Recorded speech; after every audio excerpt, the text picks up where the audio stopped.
Bima wasiat malaikat Jibril alaihi salatu wassalam. Diriwayatkan dari sahabat yang mulia yang bernama Sahal bin Sa'ad radhiyallahu ta'ala anhu, Rasulullah mengatakan kepadanya, atani Jibril, sesungguhnya datang kepadaku Jibril menyampaikan 5 pesan penting untuk Rasulullah sallallahu alaihi wasallam, tentu juga untuk kita umat Nabi Muhammad sallallahu alaihi wasallam. Pesan pertama adalah ish ma syi'ta fa innaka mayyitun. Hiduplah kamu sekehendak dirimu, tapi ingat engkau pasti akan mati. Mau hidup seperti apa maumu silahkan. Mau hidup dalam keadaan mengabdi kepada Allah silahkan. Mau hidup mengabdi kepada selain Allah silahkan. Mau hidup mengabdi kepada harta silahkan. Mau hidup menghamba kepada dunia silahkan. Mau hidup menghamba kepada jabatan dan kekuasaan silahkan. Tapi satu hal yang kau harus ingat, fa innaka mayyitun, sampai masanya, sampai waktunya engkau akan terbaring kaku, tidak berdaya lagi. Maka Nabi sallallahu alaihi wasallam mengingatkan, hayataka qabla mautika, hidupmu sebelum matimu. Sungguh kematian adalah sesuatu yang pasti. Maka di dalam Al-Quran Allah sampai meminjam kata yakin untuk menyebutkan mati. Wa'budu rabbaka hatta ya'tiyakal yakin. Sembahlah Tuhanmu sampai datang kepadamu al-yakin. Apa maksud al-yakin pada ayat itu? Apakah yakin dalam bahasa kita yang biasa? Jawabannya tidak. Maksud yakin pada ayat itu adalah al-maut, kematian. Kenapa Allah mengatakan kematian itu dengan al-yakin? Karena setiap orang yakin pasti akan mati. Mulai dari raja sampai rakyat jelata, semua pasti akan mati. Qul innal mautal ladzi tafirruna minhu fa innahu mulaqikum. Katakanlah kepada orang-orang yang ingin lari dari kematian, fa innahu mulaqikum, kematian pasti akan datang kepada kamu. Aina ma takunu yudrikkumul maut walau kuntum fi burujin musyayyadah. Di mana saja kamu berada, kematian pasti datang kepadamu walaupun engkau berlindung di dalam benteng yang sangat kokoh. Maka kaum muslimin yang dimuliakan Allah Ta'ala, silahkan pilih kita ingin hidup seperti apa. Tapi satu hal yang harus kita camkan, bahwa kita akan mati. Dan berada di bawah tanah itu lebih lama dari ada di atas tanah. Kita hidup di atas tanah ini paling 60 sampai 70, sebagaimana sabda Nabi sallallahu alaihi wasallam. Tapi tinggal di dalam tanah bisa ratusan tahun, bisa ribuan tahun, bahkan jutaan tahun. Baginda alaihi salatu wassalam, hamba yang paling dicintai Allah, Allah hanya izinkan hidup 63 tahun di atas dunia. Sudah berapa lama Nabi berada di dalam tanah? Sudah lebih daripada 1000 tahun. Maka ingat, hayataka qabla mautika. Tentukan kematianmu dengan kehidupanmu sekarang. Jika engkau hidup mengabdi kepada Allah, maka insya Allah kematianmu akan baik. Tapi jika hidupmu mengabdi kepada selain Allah, maka begitulah nanti bentuk kematian kita. Karena kematian seseorang ditentukan dengan kebiasaan. Pesan malaikat Jibril alaihissalam yang kedua, wahbib man syi'ta fa innaka mufarikuhu. Cintailah siapa saja yang ingin kau cintai, tapi satu hal yang kau harus ingat, engkau pasti akan berpisah dengannya.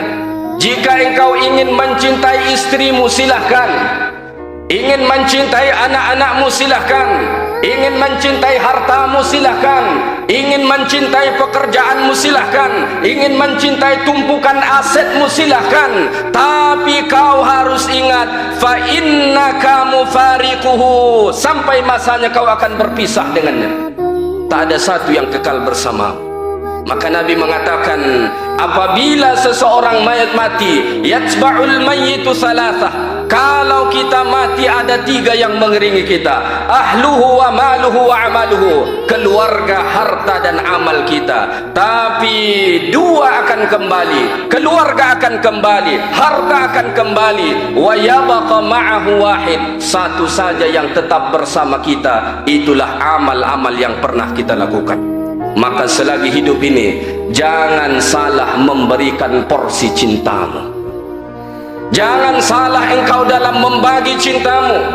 Kita tidak disuruh untuk membenci dunia, tapi jangan engkau idolakan dunia, jangan engkau utamakan dunia daripada Allah Subhanahu wa taala. Maka Nabi sallallahu alaihi wasallam mengatakan, "Salasun man kunna fihi wajada halawatal iman." Ada 3 ciri supaya seseorang bisa merasakan manisnya iman. Salah satu daripadanya, ayyakunallah wa rasuluhu ahabba ilaihi mimma siwahuma. Dia harus lebih mencintai Allah dan Rasulnya daripada selain daripada keduanya. Ya ayyuhalladzina amanu la tulhikum amwalukum wala auladukum an dzikrillah wa man yaf'al dzalika faulaika humul khasirun. Wahai orang-orang yang beriman, jangan kau lalai dibuat hartamu, jangan kau lalai dibuat oleh anak-anakmu dari melakukan ketaatan kepada Allah. Siapa-siapa yang melakukannya, faulaika humul khasirun, maka sungguh dia menjadi orang-orang yang merugi. Maka cinta yang kekal itu hanya cinta kita kepada amal saleh, hanya cinta kita kepada Allah, hanya cinta kita kepada Rasulullah. Adapun cinta-cinta yang lain, kita pasti akan berpisah dengan. Yang ketiga, pesan malaikat Jibril, wa'mal ma syi'ta fa innaka majaziyun bihi. Lakukan apa saja yang ingin kau lakukan. Mau berbuat baik silahkan, mau zalim silahkan, mau mengambil hak orang silahkan, mau menipu orang silahkan, mau menyikut orang silahkan, mau tendang orang silahkan, mau hina orang silahkan. Fa innaka majaziyun bihi. Tapi ingat, setiap dari perbuatanmu engkau akan dibalas. فَمَنْ يَعْمَلْ مِثْقَالَ ذَرَّةٍ خَيْرًا يَرَهُ وَمَنْ يَعْمَلْ مِثْقَالَ ذَرَّةٍ شَرًّا يَرَهُ. Sekecil apapun kebaikan yang dilakukan, pasti akan dibalas oleh Allah. Begitu juga sekecil apapun dosa yang dilakukan, pasti akan dibalas di hadapan Allah Subhanahu wa taala. Mungkin dosa yang kita lakukan setahun yang lalu, 10 tahun yang lalu, 20 tahun yang lalu, hari ini kita sudah lupa, hari ini kita sudah tak ingat. Tapi di catatan Allah Ta'ala sungguh tak satu titik pun hilang. Maka Allah mengatakan di dalam Al-Quran, ketika nanti di padang mahsyar diserahkan catatan amal perbuatan, ada orang-orang yang terheran-heran sampai dia berkata, ma li hadzal kitab la yughadiru saghiratan wala kabiratan illa ahsaha. Kitab apa ini? Yang kecil dan yang besar semua ada di situ. Dia heran, dia lupa dulu dia pernah melakukan. Dia sudah lupa bahwa pernah dahulu dia melakukannya. Tiba-tiba ketika dibuka kepada dia catatan amal perbuatan itu, dia nampak di situ, dia heran sampai dia terkejut. Ma li hadzal kitab la yughadiru saghiratan wala kabiratan illa ahsaha. Kaum muslimin yang dimuliakan Allah, pesan malaikat Jibril alaihi salam yang keempat adalah, wa'lam anna syarafal mu'min qiyamuhu bil lail. Ketahuilah bahwa kemuliaan seorang mukmin ketika dia bangun pada waktu malam, dia berwudu, lalu dia mendirikan salat untuk Allah Subhanahu wa taala. Tidak ada kemuliaan bagi seorang mukmin yang menghabiskan malamnya tidur di atas kasurnya. Allah selalu mencirikan orang-orang beriman di dalam Al-Quran, tatajafa junubuhum 'anil madaji' yad'una rabbahum khaufan wa tama'a wa mimma razaqnahum yunfikun. Pada waktu malam, lambung mereka tidak dihabiskan tidur di atas katil mereka, tapi mereka bangun beribadah kepada Allah Subhanahu wa taala. Bahkan dalam surah Al-Furqan Allah mengatakan, walladzina yabituna li rabbihim sujjadan wa qiyama. Mereka menghabiskan malamnya untuk Tuhan mereka Allah dengan cara berdiri sujud kepada Allah. Ada orang menghabiskan malamnya dengan menonton bola, ada orang menghabiskan malamnya dengan di pos ronda, ada orang menghabiskan malamnya dengan segelas kopinya. Tapi orang-orang yang beriman kepada Allah, dia bangun pada waktu malam, lalu dia habiskan malam itu bersama Tuhannya Allah Subhanahu wa taala. Inilah syaraful mukmin. Maka Nabi sallallahu alaihi wasallam mengatakan dalam hadis,